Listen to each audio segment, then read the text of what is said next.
Hi, I'm Lawrence from Black Mountain Honey. Welcome to another episode of No Nonsense Cooking. Today we're going to make homemade salami. Now, who doesn't love salami? It's one of my favourite foods. I kind of buy it all the time. I like loads of different types of it.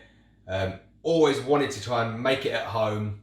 And last year, for the first time, I kind of ran a few batches through the machine and it came out really, really well. I was very surprised how well it came out. So I thought I'd share with you what I do to make my homemade salami. So a few words of caution first when you're making salami, and these are really important warnings, so please do take heed. I'm using a book today called Charcuterie by Michael Ruhlman and Polcyn.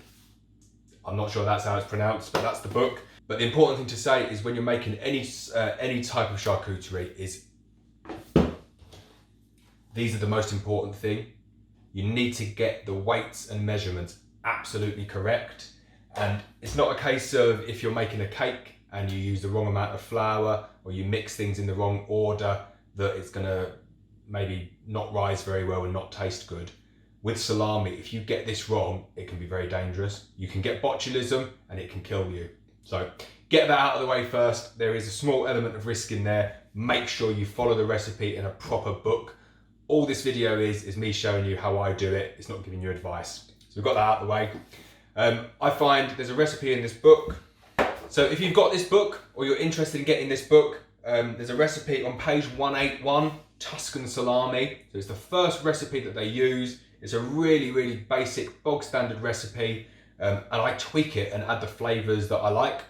But what I do is I make sure that I've got the correct quantity of meat, the correct quantity of fat, and then the correct quantity of salt. And it's the salt and the curing agents that's really, really important. So make sure you get your measurements correct and make sure you follow the recipe within the book. So the next thing to say about it is use good quality pork. So you don't want to be going down to Asda and getting kind of like buy one, get one free offers. Go to a really, really good, the highest quality pork you can afford. Go to a good farm shop and get your pork there. It might seem like it's more expensive, but it probably isn't. I went to the farm shop yesterday. I went to Swan's farm shop in Trident. That's my local farm shop. Absolutely amazing farm shop. I get all my meat from there. And they gave me all of the pork and then they threw in the back fat for free because all they're going to use it for is kind of making up sausages. They've got loads of extra fat and they're kind of happy to give it away.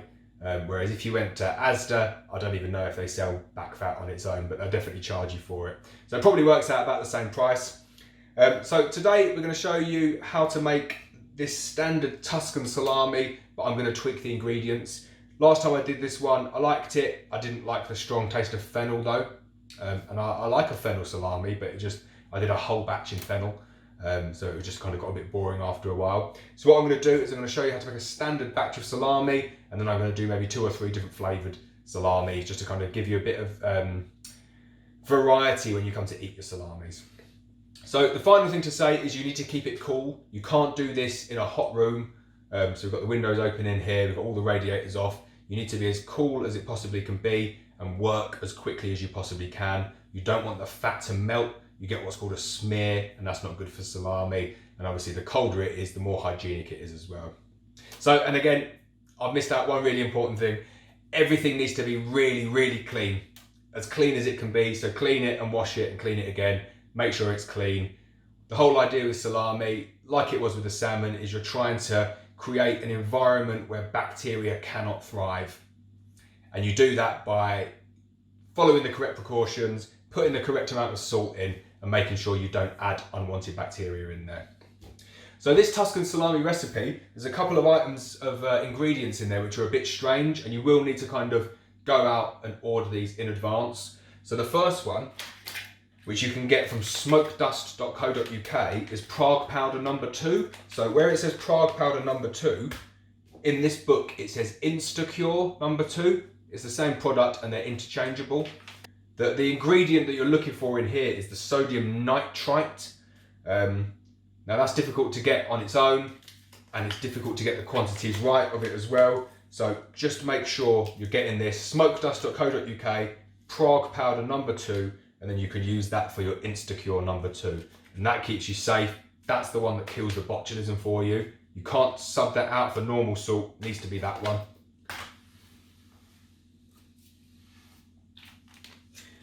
The next strange ingredient in here is called bactofirm. It's called bactofirm, so it's a live starter culture.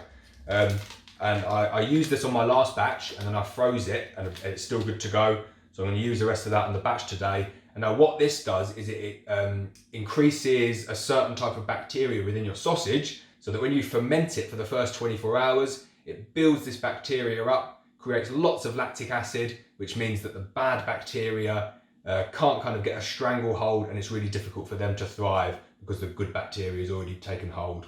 The same way, if you're anyone that needs brewing, the same way that you'd kill off all the yeast, kill off all the nasty yeast, and then you add your own good yeast to get the fermentation that you want. Similar, but what you're doing here is you're adding a good yeast to build up that lactic acid level so that the bad bacteria can't thrive. So they're the two difficult products that you need. The other products are, you need pork fat, diced up and then coarsely minced. That's how I like to do it. You can also chop it up into very small little squares, that works as well. Boneless pork shoulder, minced. I like a coarse mince for that. If you go to a good quality farm shop, they'll mince it for you. It saves a huge amount of hassle. It means you haven't got to kind of stress and get it through the KitchenAid grinder, which isn't very good. And then other ingredients, it's just, they've got dextrose in here. I swapped that out for sugar. Probably should use dextrose, but any kind of sweetener will work. And then the other ingredients are just kind of salt, pepper and flavouring. So there's nothing really important. The key ones, get the meat, the fat, the Instacure and the bactofirm and the salt quantities correct. Don't get those wrong or you're in serious trouble. So we'll start and you'll kind of pick it up on the way. I'll pop the recipe up in the bottom and I'll kind of put little captions up on the way just to kind of give you a feel for the quantity. So I'm doing quite a big batch today, so we'll fast forward certain bits because you don't want to see me making loads and loads of sausages. So we'll get on. So that's my bag of pork. I got that yesterday. Welsh pork, cost me about 30 quid. Bit of liquid where it's sat overnight in the bag, that's fine. So we got that working well, so I've got 3.6 kilograms of pork here. So luckily, the recipe calls for 1.8 kilos, so I've done it right. I've taken a bit out to get it working. So I'm doubling the recipe. Makes it really, really easy. If you can get it close to what's in there and then double it or halve it, it makes the numbers a lot easier and you can just do it in your head. So we start off with 3.6 kilos of diced minced Welsh pork. So then what I've got here is back fat. So I asked the butcher for this, he gave me as much as I wanted. I cut it up, I put it through the KitchenAid coarse grinder. They might do that at the farm shop with you if you like. You can just chop that up into small cubes. I like to do a coarse grind on the back fat. It comes out like that. Keep it in the fridge, or you can want it partially frozen. You want to keep all this as cold as you can possibly get it. So I'll work quite quickly. And then you need to weigh out the correct amount of back fat to go in with the pork that you've done there. So this recipe calls for 900 grams of back fat. So we'll just weigh that out. So like I say, I've measured that out. Just wanted to double check, get the quantities right. 900 grams of back fat going in. So combine the two together. So just to make it a bit easier, quite a lot there. So I'll split them up 50-50. And then this helps as well. I'm going to do two different batches. So I'm going to do a plain batch and I'm going to do a flavoured batch. Gives me a bit of variety when I come to eat it. So I'll just wash my hands. Right, so you could think at this point, the recipe calls for 1 teaspoon of this salt. 7 grams, weigh it, make sure you get it right. I'm doubling up and down to 14 grams. I'll do it separately, so I'll make sure I get the correct amount in each. So 7 grams of Instacure.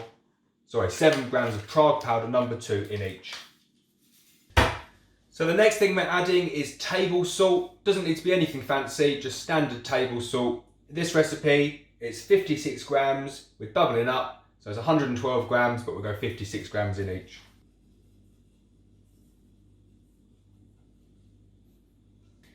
And then you've got to get your hands in and really, really work that meat. If you want, you can run it through the grinder again a couple of times, that will work. I like to do it with my hands, but you've got to work it and work it and work it. Make sure you get that thoroughly mixed.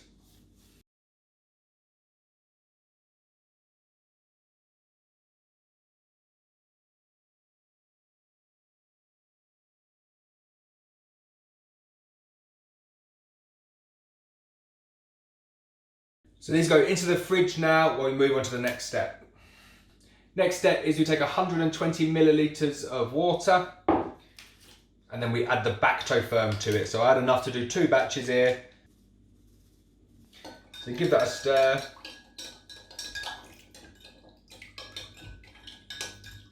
Just make sure that's fully dissolved.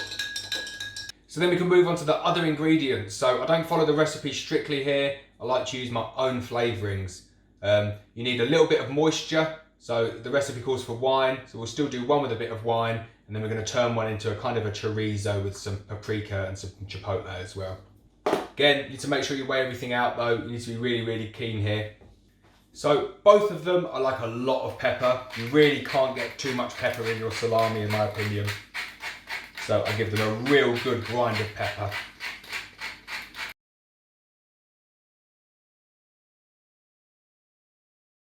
So then on this one, I'm going to do a spicy chorizo sausage. So I'm putting paprika in. So I use a hot paprika. So I'm using 2 heaped tablespoons of hot paprika. And then I've got a really good quality hickory smoked chipotle powder as well. I use 2 heaping teaspoons of that. And then 1 teaspoon of just normal paprika. So that's my chorizo style one done. We'll add in half of the Bactofirm solution. The other half can go in here. And then I've got a little bit of leftover dry rosé wine. 125 mils in each. And then again, we get in and we mix them all up. So this recipe here, I've missed out the fennel and the garlic. I preferred it last time when I didn't add that. And you just got like a standard salami recipe as opposed to a Tuscan salami. And then this one, it's like a real kind of spicy chorizo. You can put it on your pizzas, really nice. So they're my 2 recipes. I'll put up the variations, but I'm following the key ingredients from a Tuscan salami in this book. So you need to mix them up.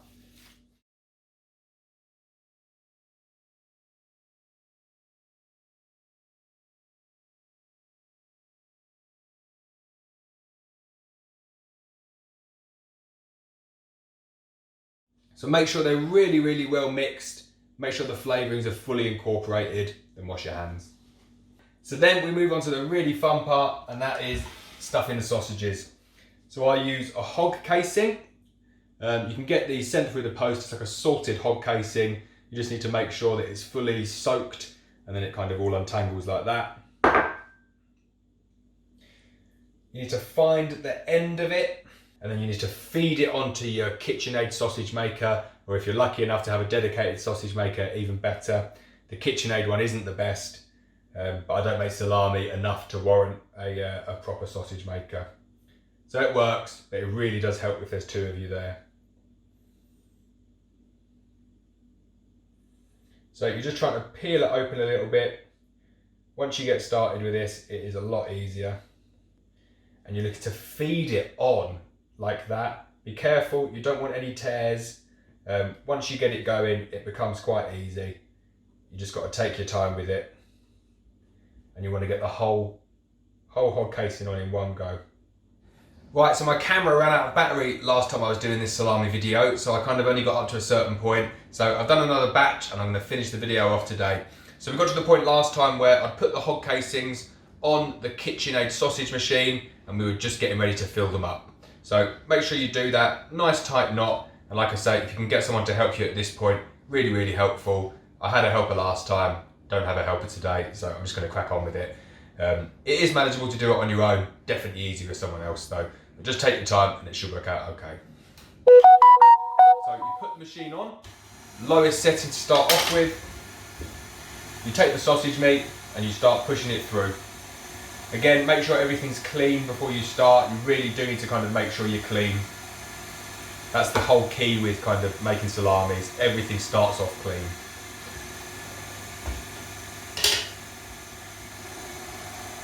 And the other thing to say, make sure all of the sausage meat is very cold as it can possibly be. Don't have the heating on in the house.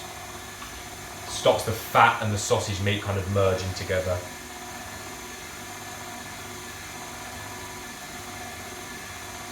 So as you can see now, the sausage meat starts to come out. You'll see why it's a lot easier to do it kind of with someone else there.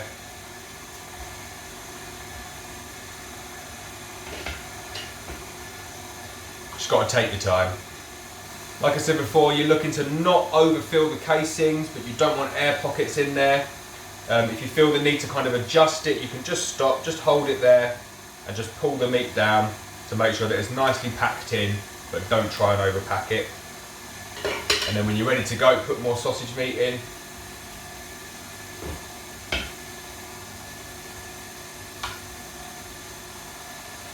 Plunge it down again. So when you let it go like that, it's a bit difficult because it still fires a bit of sausage out. So all you do, you just hold it there, push the meat down, make sure it's all even, hold it, put more sausage meat in the hopper, and then continue again as normal.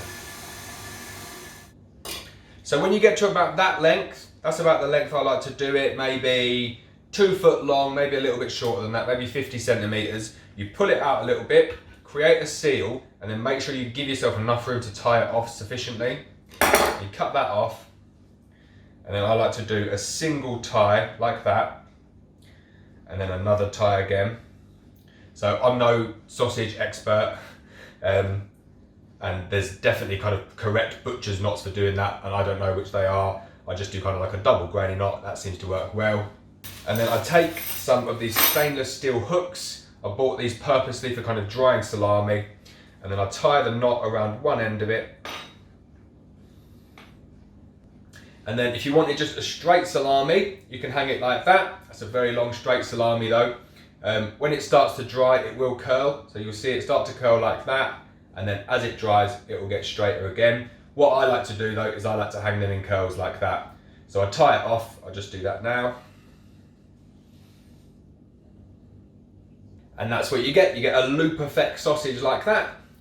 So they're ready for kind of fermentation and drying now. So I'll just whack out all of the rest of them, and then I'll show you what you do next. So just put that somewhere to hang for the time being. I hang it up here. Obviously clean all of my sink again afterwards. So then when you move on to the next one, don't forget, you need to pull it out again, tie a new knot, pull it back on to get rid of any air pockets, and then you can start the machine up again. So we'll move through all of the filling now, and then I'll show you the next steps. So here we are, here are the sausages that we've made. We've done about 4 of these this evening, but last time we did about 12, so about 16 sausages in total. Once you get it to this stage, you need to take a sterile needle, and you just need to go through, and anywhere where there's a bit of an air pocket, you just give it a little few stabs with the needle. I think it's kind of good practice, just do it all over, just to make sure there's kind of no air pockets. This will allow the air to get out. So just go all over with it. So then the next stage for these salamis is they need to ferment. And now I know the whole way through this video we've kind of gone on about how temperature is important, how you need to keep the temperature low, and that's for kind of like hygiene reasons, but also keep the fat separate from the meat within the sausage. But now, because you've added the bacto-ferm to this sausage, you need to ferment it for 12 hours at around 25-30 degrees. And what that does is it builds the bacteria that's present within the bacto-ferm that you've added. It builds up that good bacteria to create lactic acid, which makes it an inhospitable environment for the bad bacteria. That's really, really important. It's called the fermentation phase. So I just hang them up kind of in a little room that I've built, a little storage box where I can control the temperature quite nicely. I heat them to 25 degrees Celsius for about 12 hours, and then I hang them up in my drying area, which is outside, and they dry for about 30 days. You want a relative humidity of around 60 to 70%, and then you'll leave that for about 30 days until it's dried out. But you need to make sure that you weigh them before you hang them up to dry at the end, and then your target weight is about 60 to 70% of the original weight. So if that weighed 100 grams to start off, you want to eat it when it's around 60 to 70 grams, and then you know that it's sufficiently dried out and it's safe to eat. That's what the target is. So just to summarize, we're going to ferment that for 12 hours at between 25 to 30 degrees. We're then going to place it in our drying cabinet at around 15 degrees Celsius, relative humidity between 60 and 70%, and then our target weight at the end is 60 to 70% of the weight that it is now. So I won't keep you here for the next kind of 6 to 8 weeks while we dry the salamis. We'll ferment them, we'll hang them up, and then we'll do another video once they're all complete and they're ready to eat. So thanks for watching the video. Appreciate it's a bit of a long one. Please do take all the kind of precautions that we've discussed when making these salamis. So really make sure everything is clean. Make sure everything is cold and follow the correct temperatures that we've discussed. More importantly though, make sure you're using your Instacure, your sodium nitrites, your Bactofirm, and all the other kind of chemicals and processes we've discussed within here, and make sure you get your salt levels right as well. There's a lot of kind of things to take into account when you're making salami. Make sure you buy a good book though. Like I said, the Charcuterie book that I've recommended, I'll pop a link up to it in the comments. That's a really good book. Gives you all the information you need to know about making salami. That's the one that I would recommend, and just follow the recipes in there. This video is just a good visual guide as to some of the steps, but use the book as your kind of gospel when you're making the salami. So that's it for the video. I really hope you enjoyed it. We've got loads more food recipes coming up, so stay tuned. Please hit the subscribe button. Please hit the bell so you're notified of every video, and I'll see you next time.